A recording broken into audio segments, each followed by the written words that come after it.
It is now my distinct honor to introduce this evening's keynote speaker, Dr. Katharine Hayhoe. Dr. Hayhoe, professor and director of the Climate Science Center at Texas Tech University, comes to us as an accomplished atmospheric scientist with over 120 peer-reviewed publications focusing on what climate change means for people and the environment. She was named Time's 100 Most Influential People in 2014 and one of Fortune's World's Greatest Leaders in 2017. But on a more personal note, she is the most influential person in my professional life too. Her 2004 research paper, Emissions Pathway, Climate Change, and Impacts on California, was the foundation of my master's thesis. 12 years later, I am honored to introduce her. Please join me in welcoming Dr. Hayhoe.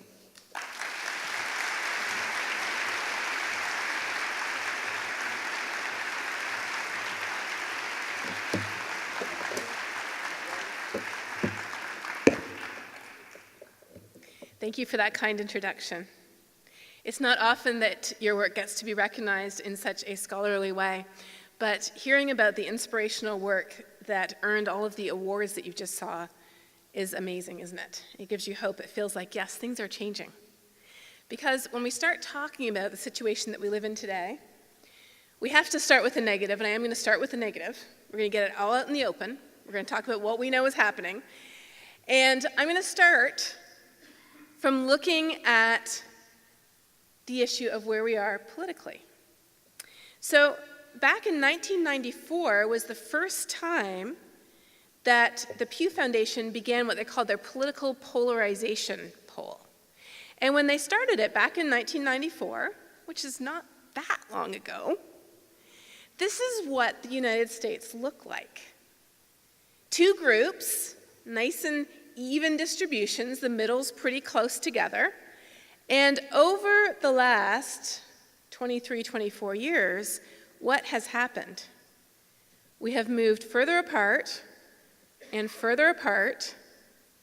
And if you ask this question of only people who are politically active or who vote, it looks even worse. We are living in a more politically polarized society than we have seen for decades. And it's gotten to the point where, no joke, if you are not yet married, or if you know someone who is not yet married, the number one predictor these days of who we will marry is no longer, things like appearance or culture or shared interests. No, the number one predictor of who we will marry is simply, are they close to me politically? I know.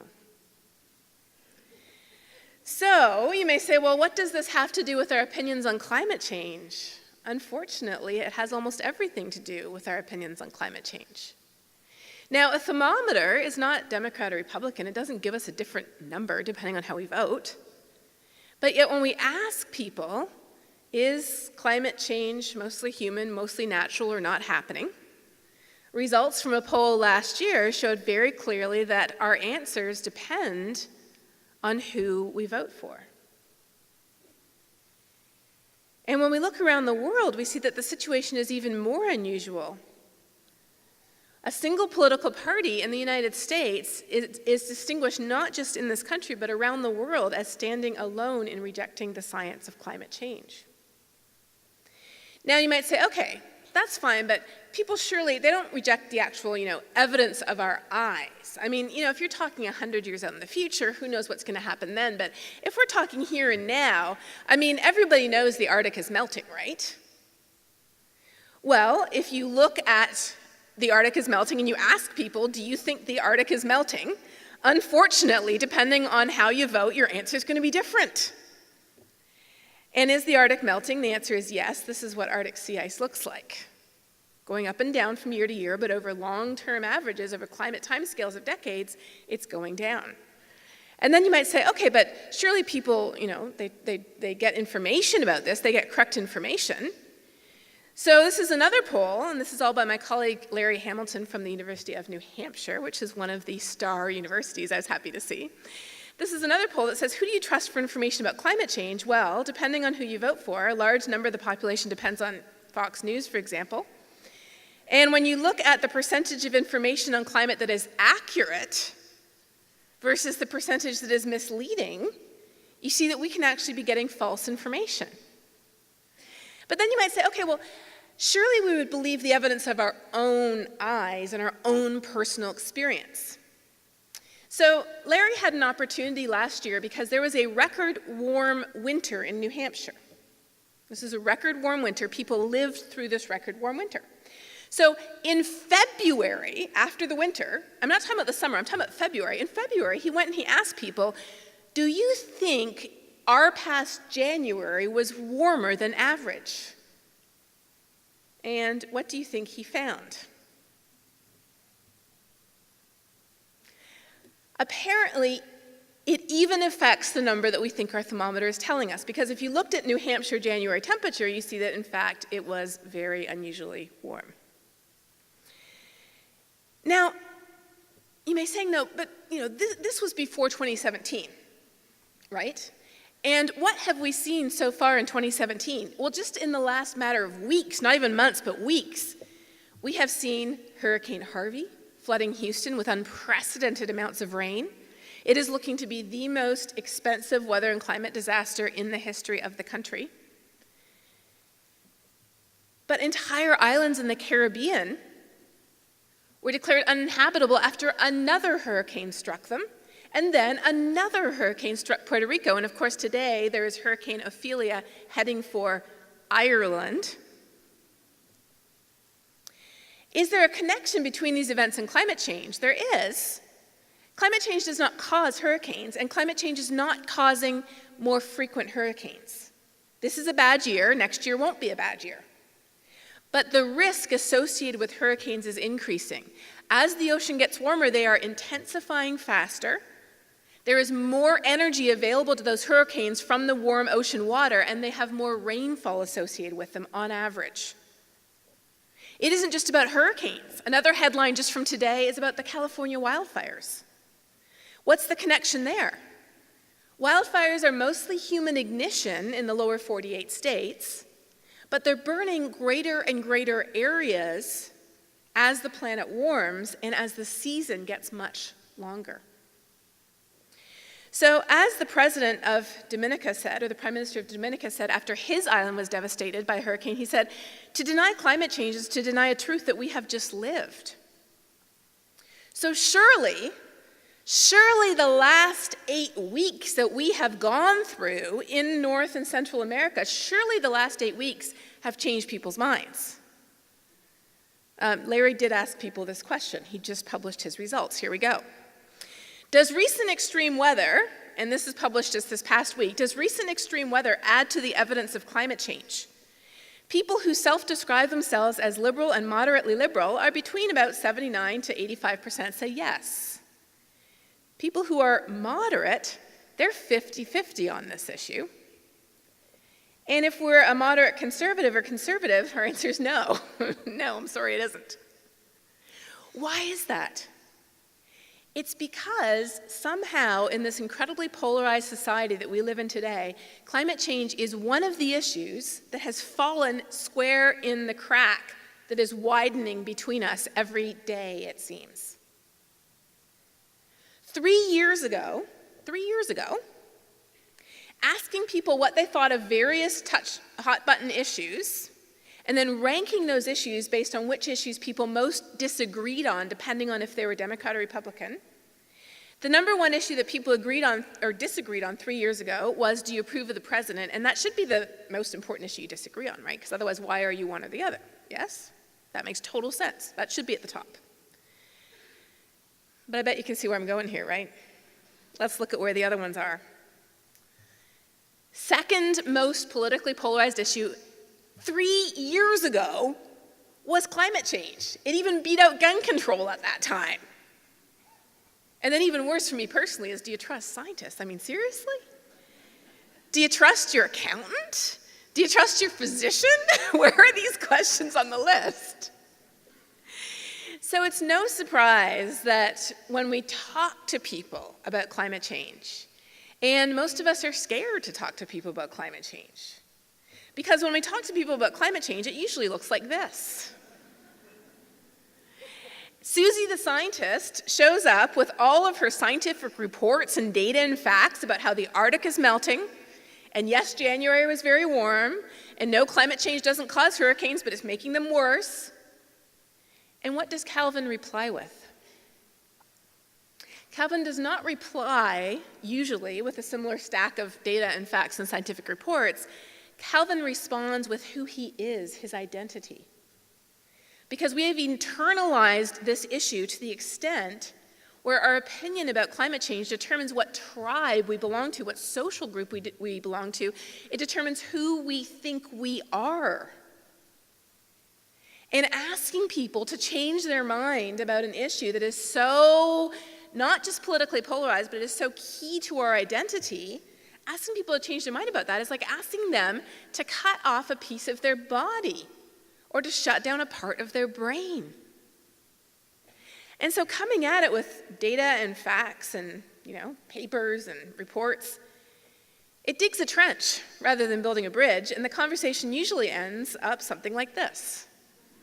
I tried to find a picture with two heads exploding. I couldn't. So at this point, you're probably saying, this problem is worse than I thought, isn't it? Where are you going to go from here? We often feel as if the real problem is that people don't get the science. And I would say the number one question that I get almost every day via email or on Facebook or Twitter and social media, the number one question I get almost every day is, could you just explain to my fill in the dots? Could you just explain to my neighbor, to my Uncle Joe, to my roommate, to my colleague, to my elected representative, could you just explain the facts to them? Because if they knew the facts, I'm sure they would change their mind, right? And when we look at public opinion polls, and these maps here come from the Yale Climate Communication Project. It's an awesome set of maps that divides out our opinions on issues related to climate by county, by state, and even by congressional district. You can check them out yourself. When we look at the facts, do you think that not just that the planet is warming, but that humans are responsible? Anything that's blue is less than 50%. Anything that's yellow or orange is more than 50%. We see large parts of the country, including where I live, and including, well, no, actually, we're down in the orange part here, including the upper half of Texas. We see these large blue areas, and we say, if they just knew the facts, if we just wrote a better textbook, or if we had a better training program, or if we just made a simpler video, or how about a really good website? Yes, that would fix it. If they just knew the facts, surely they would change their minds, because what's the assumption underlying this? The assumption underlying this is people are blank slates waiting to be written on. And we come along and we will write on their blank slates with correct information, then everybody will be on the same page. This is why I love social science. I'm a physical scientist myself, but I love the social science because they look at these questions. And one social scientist who looks at this is Dan Kahan. He's also from Yale. And he published a study a number of years ago where he said public apathy over climate change is often attributed to a deficit or a lack of comprehension. People know too little science, so we have to educate them. If that's the case, well, there were those Ipcc reports. You've heard of those big climate reports that they wrote back in 1990. That was when the first ones were written. But they quickly became out of date, so they wrote a new set in 92 and 94, and then another set in 95. And then they waited 5 years and wrote a new set in 2000, and then another set in 2005, and then another set just a couple of years ago. And then we wrote national climate assessments. We wrote 1, 2, 3, we're writing number 4 right now. Now they have colored graphics. We're even talking about maybe doing video abstracts. Fancy. Or maybe a National Academy report or another one. Surely these will change people's minds. Well, here's what Dan and his colleagues found. They said, we conducted a study to test this, and we found no support. No. In fact, he goes on, members of the public with the highest degree of science literacy were not the most concerned, rather they were the ones who were most polarized. And then here's some more of Larry's data to prove it.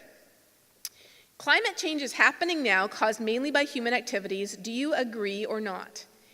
People who have a high school education are quite close together, regardless of whether they self-categorize as Democrat, Independent, Republican, or Tea Party. What happens the more education we get?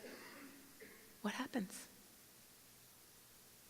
We move even further apart. We are not blank slates waiting to be written on with the correct information. When we look at this and we say, oh, clearly we have to educate people and that's the way we're going to move forward, actually that, in some cases, depending on what people bring to the table, in some cases that can be part of the problem. Because nobody likes to be told that who they are is wrong and what they believe is bad. Everybody wants to be the good guy, not the bad guy. But I'm going to tell you, I don't actually think this is the real problem. I think the real problem is that we don't think there are solutions that are compatible with our values, number one. And number two, we don't think it matters to us personally anyways. Those are the real problems. Here is the fascinating thing. When you have a conversation with somebody, and you may have already done this, if you have a conversation with someone, and if you haven't done this, just go out to a local restaurant and start a conversation with somebody there. You may have a conversation with someone about this issue, and they may start off saying, oh, I don't think it's real, it's just a natural cycle, those liberal scientists are making it up. Within less than 5 minutes, more often like 1 to 2 minutes, they will transition to the real problem they have. And the real problem they have, more than 99% of the time, has nothing to do with the science. And why should it? Because the science of climate change, the science that we use in our climate models, the nonlinear fluid dynamics and the radiative heat transfer, we use it in our stoves and our fridges, in our airplanes every day, and nobody really has a problem with using those or says that they're not real. No, if you have a conversation with someone, within 5 minutes or less, they will transition to the real problem they have with climate change, and their real problem will go something like this, and this is quoting real statements I have heard from real people here in Texas. I don't want the government telling me how to set my thermostat. They would take away my truck. And in Texas, that's a very serious thing. Don't laugh. It will ruin the economy. And I won't be able to burn wood in my wood-burning stove. These are real things that I have heard, that within 1 or 2 minutes, we get to the real root of the problem. And that is that the solutions that we think are the only way to fix this problem are completely unpalatable to us. I don't know about you, but I do not want the government coming into my house and setting my thermostat. I don't want that. And so when the man said that to me, I was like, you know what? I'm with you. I don't want that either. I don't know about you, but I personally do not want to ruin the economy. I am from Canada, and we burn wood in our stoves up at the cottage, and I enjoy doing that. It's wood that we grow on our own property. So a lot of these perceived solutions that we've been told are the answer, or that we somehow think are the answer, we have a problem with them. But the real solutions, not so much. Because the folks at Yale didn't just ask about what you think about the science. They went on to ask about real solutions. They didn't ask, do you want the government to set your thermostat? Do you want to destroy the economy? And do you want to stop burning wood in your wood-burning stove? They didn't ask that because they knew what the answer would be. It'd be no across pretty much the whole country, right? Except for, some parts of, probably Texas would be like, what's a wood-burning stove? That part would be Dallas. Sorry, Dallas. Instead, they said, do you support your utility being required is a strong word, being required to produce 20% electricity from renewable sources? And you know what? Look at these colors here. It's all orange. All orange. And then they said, do you support setting strict CO2 limits on coal-fired power plants? Guess what? Yeah, everybody does. And then they said, do you support funding research? Do you support the government spending taxpayer money funding research into renewable energy sources? Everybody does. Isn't that amazing? These are the solutions, and guess what? Everybody already agrees. So when we see polls like this one that was done 2 years ago in 2015, saying, okay, global climate change is a very serious problem. You have Republicans over here, you have independents in the middle, you have Democrats over here. There's a 48-point spread. But then you go on and you ask other questions like, do you support limiting greenhouse gas emissions? What happened to the spread? Two things happened. It went from 48 to 32, and what else happened? It moved way over to the side. The lowest is 50%. Everybody else is above 50%. Isn't that crazy? We can actually agree on some solutions. And then, recently they asked, do you think environmental rules should be maintained or strengthened? Now, there is some division there, but, here we go. There is some division there. Now, this breaks it out by a couple of different factors. You've got age, gender, education, and then you have ideology. You know what? Everybody, liberal, moderately liberal, moderate, and moderate conservative, the vast majority of people are over 50%. And even very conservatives are at 40%. And that's pretty high for maintaining or strengthening environmental rules. So what's one thing that we do agree on? We actually, when we're asked about specific, sensible steps and solutions that don't involve, again, the government reaching into our personal homes and affecting our personal liberties, we're actually on board with a lot of those solutions. So that's the first thing that we agree on. But then there's one more thing that we agree on too. We agree that we think that climate change is going to affect plants and animals, people in developing countries, and future generations. We agree on that. When you look at the Yale public opinion polls, they're all orange across the country. Yes, I do think it's going to affect people in the future, people who are currently in developing countries, people who are poor, and I also think that it will affect plants and animals. We agree on that, but we also agree on one more very important thing.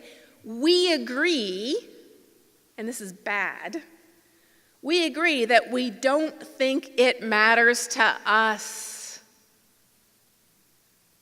Look at how dark blue this map is. And just for reference, I'll show you the other previous one. Remember, this is, do you think it's happening? This is the do you think it's happening map. This is, do you think it matters to you? Almost nobody thinks it matters to us. And so, in my opinion, the two most dangerous myths that we have bought into, they're not the myths that climate isn't changing or that humans aren't responsible. The two most dangerous myths that we have bought into, the most of us, large numbers of us have bought into, is number one, the myth that climate change is a distant issue that only affects future generations and places and people that are far away. And what plays into this myth? The cover of almost every book, the poster of almost every movie on climate change that you've ever seen.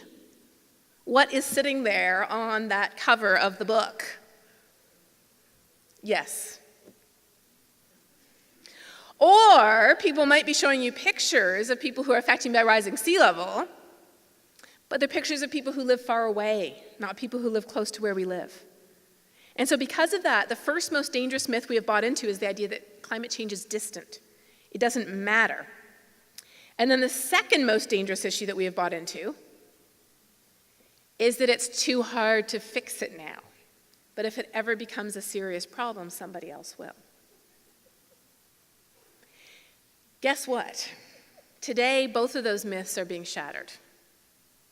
Because we are seeing things changing in the places where we live today, and we've realized, no, nobody else is going to fix this for us because it is already becoming a serious problem. So what's the solution? We've looked at what we think the problem is, and now we've looked at what the real problem is. But now, how do we tackle this problem? How can we talk about climate change in a way that doesn't end up like Calvin and Susie, or even worse with the exploding heads? How can we talk about polarized issues? There are 4 steps, I think, that apply not just to climate change, but to almost any polarizing issue you can think of. The first step is not the science. It is not starting with the data and the facts and the information, the scientific reports piled up to 6 feet above your head. The first step is to genuinely bond and connect and appreciate the person or the people you're talking with. Yes. And I appreciate you. Listen to them.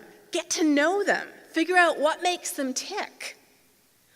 What do I genuinely, truly have in common with this person that I can express legitimate appreciation and respect for?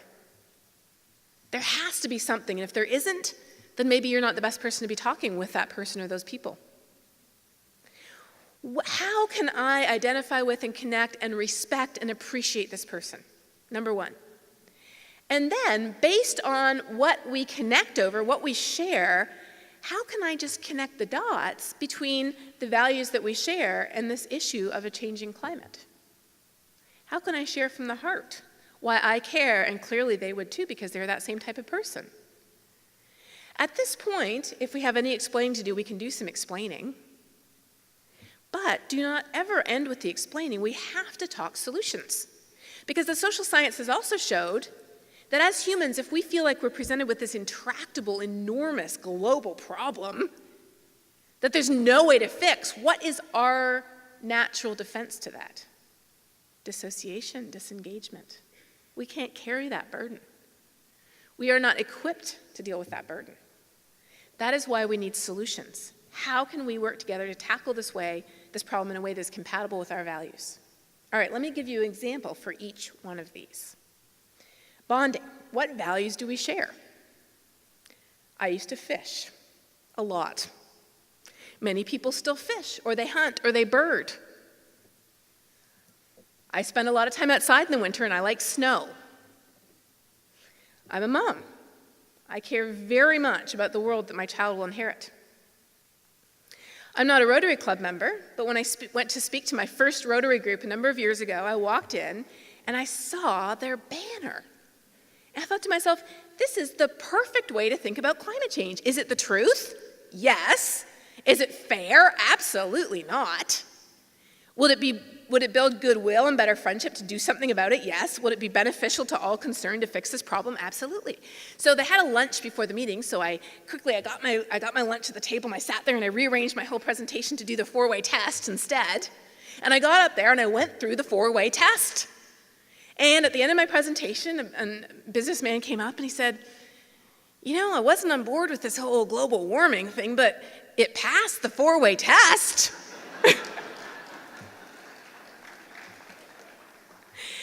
We're connecting over a shared value, and that enabled us to build the bridge.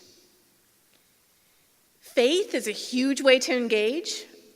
Almost 85% of people in the United States and around the world belong to a faith tradition, and just about every single major faith tradition has as its core the idea of responsibility or stewardship for creation and care for people who are less fortunate than us. The reality is, whether it's even just something as simple as the sense of place where we live, and this is what my backyard looks like, just about every single human on the planet already has, let that sink in for a second, they already have the values they need to care about climate change. Isn't that a crazy thought? So often we think, well, we have to instill the right values. We have to teach the right values. We have to model the right values. No, I think people have the values. What we have to do, our job, is to connect the dots, to really get to know who it is that we're working with and we're talking to figure out what makes them tick, what their values are, what they perceive makes them a good person, and then connect the dots between that very concern, love, anxiety, value, connect the dots to a changing climate. Because when it all comes down to it, we can't survive as people floating randomly in space without a planet.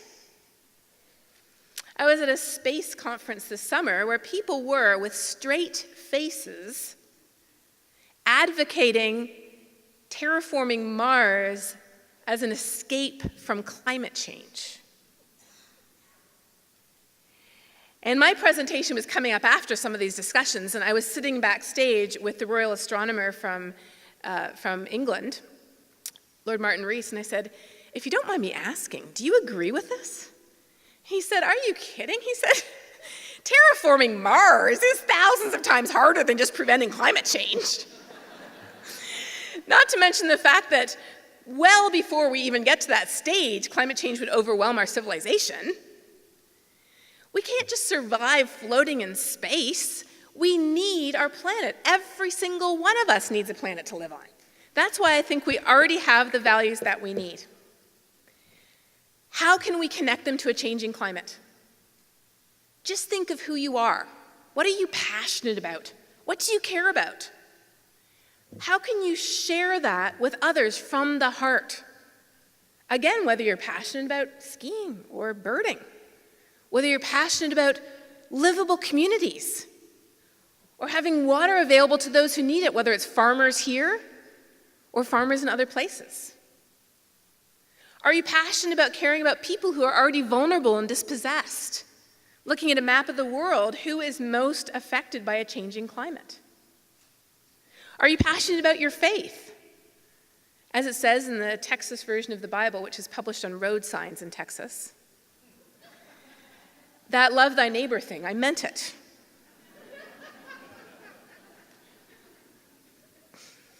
Only then, when we've connected the dots between our hearts, only then do we need to do any explaining. It's real, it's us. Yes, over 97% of scientists agree. But even more importantly, why does it matter? It matters to us in the east because of rising sea level and stronger storms. It matters to us in the west because of pine bark beetles overwintering, eating millions of acres of forest, and they're just waiting for someone to drop a match.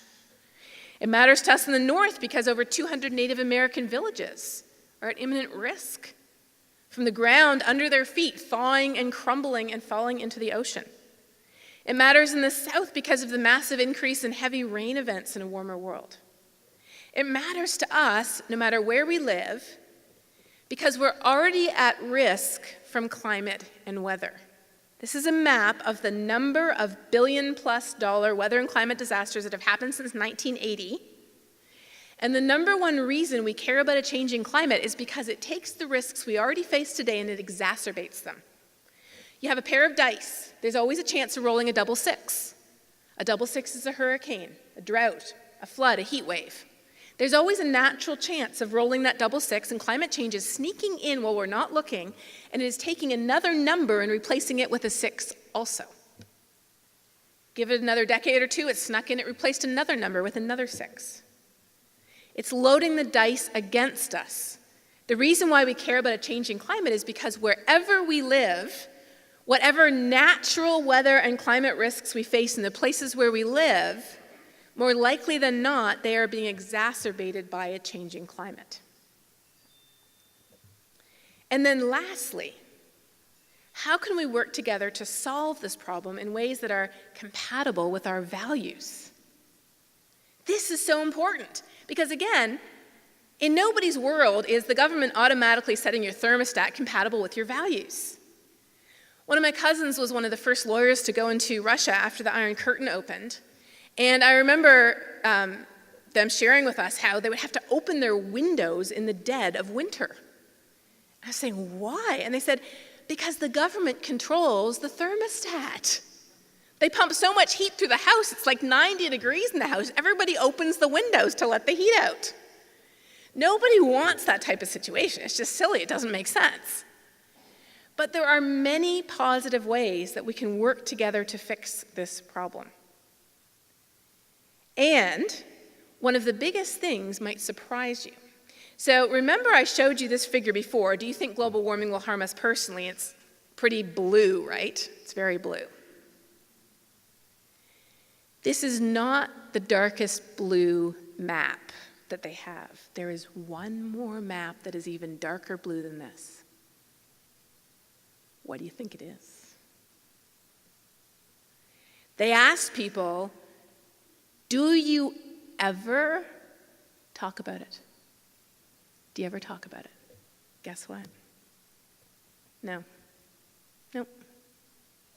Over 75% of people in the United States hear somebody else talk about it, not even talking about themselves. They hear somebody else talking about it less than a few times a year. Why would you think this was an important problem that mattered to me in my life if nobody ever talked about it with you? You wouldn't. Why would you think we could fix this problem if nobody ever talked about the solutions? You wouldn't.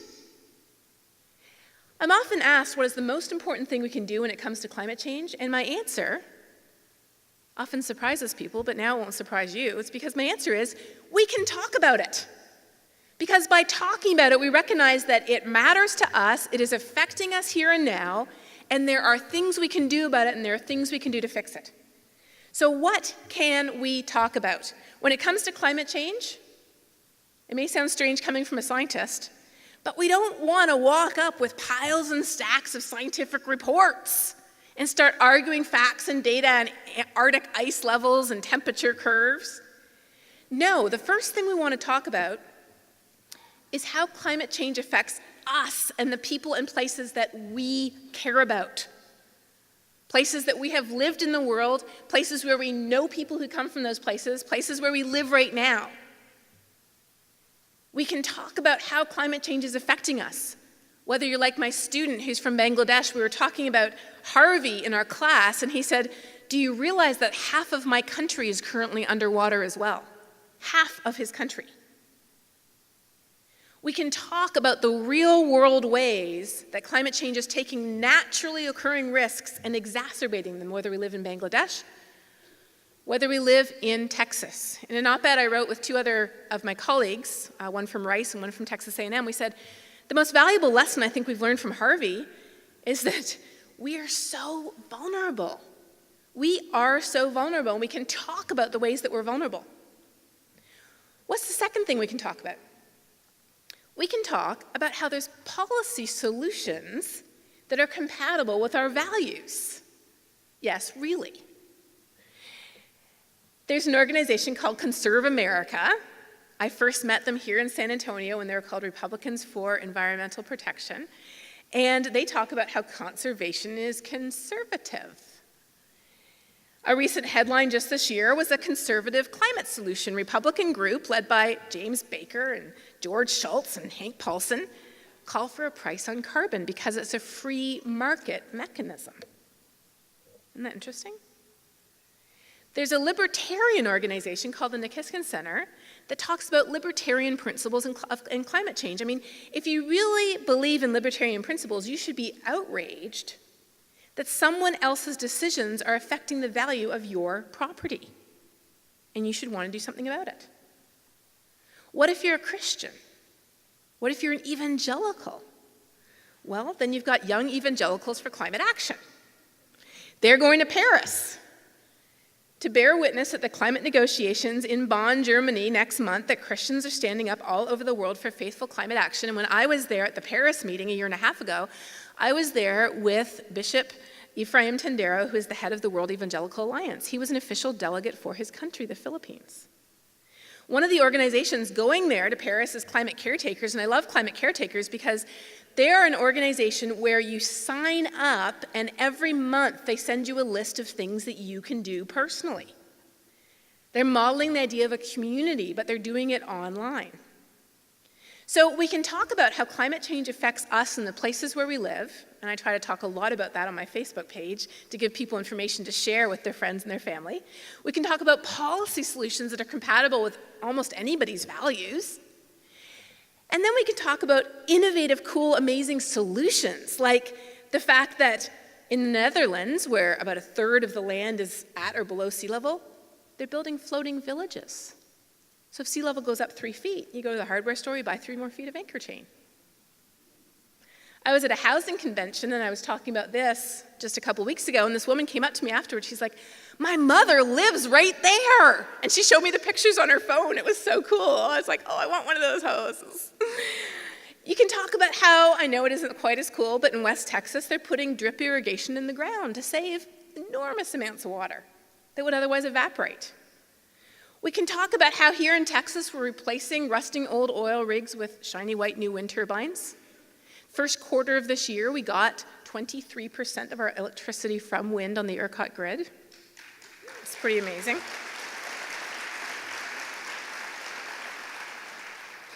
But the same things are happening around the world. Pay-as-you-go solar is revolutionizing hundreds of millions of people in sub-Saharan Africa who don't have access to any type of energy at all.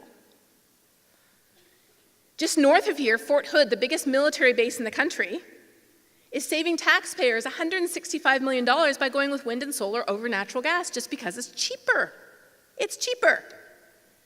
We're breaking records, like I talked about, with the amount of wind energy we're generating. We have entire towns like Georgetown, it's about an hour and a half north of here, Georgetown, that's going 100% green. We can inspire each other with the progress that is already being made, and you can tell these stories everywhere. You can tell them in Nevada, Arizona, Iowa, California. We can talk about the solutions that are already happening. We could even talk about solutions in China, where they're investing $360 billion in clean energy. They've been shutting down an average of a coal-fired power plant a day for the past year rather than building a new one. They have more wind and solar than any other country in the world. We can talk about these things, and we can talk about how we're in danger of falling behind technologically, because India is setting the cheapest records for solar energy. And China has more wind energy than Texas and all of the US put together. And we can talk most of all about how we individually, as individuals, we can make a difference. Our choices really do matter. There are things we can do as individuals. I always get my students to measure their carbon footprint on a carbon calculator.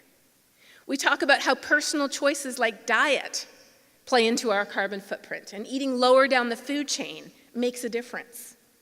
One of our little global weirding videos, we have these little global weirding videos on YouTube, is, "I'm just one person, what can I do?" We talk about what campuses are doing, like Houghton College, 1,200 students in upstate New York where it is very cloudy.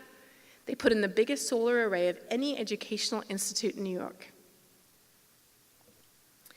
We can talk about this, and in talking, we can act. Because when we don't talk about this issue, we're frozen. When we do talk about it, we can bond over our shared values, we can connect them to climate, we can explain what people need to know, but we can find ways that we can work together to act, and isn't that our goal?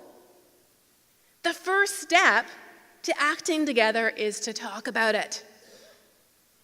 I'm going to close with words from my favorite scientist, Jane Goodall. Just a year ago, she said this. She said, "It's only when our clever brain and our human heart work together in harmony that we can achieve our full potential." So let's think about this at this conference, today, tomorrow, and the next day. How can our brain work with our heart to achieve the potential that we're all capable of? Thank you.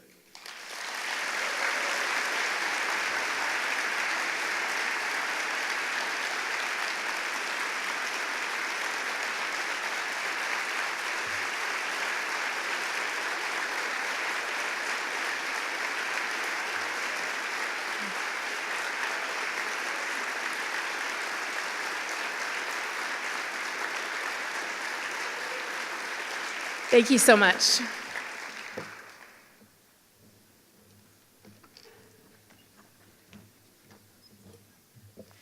Thank you so much, Dr. Hayhoe, for connecting the dots between communication, empathy, values, to tackle the problem of climate change, and the fact that this is whole a systems thinking approach to the problem. Everything is part of the puzzle.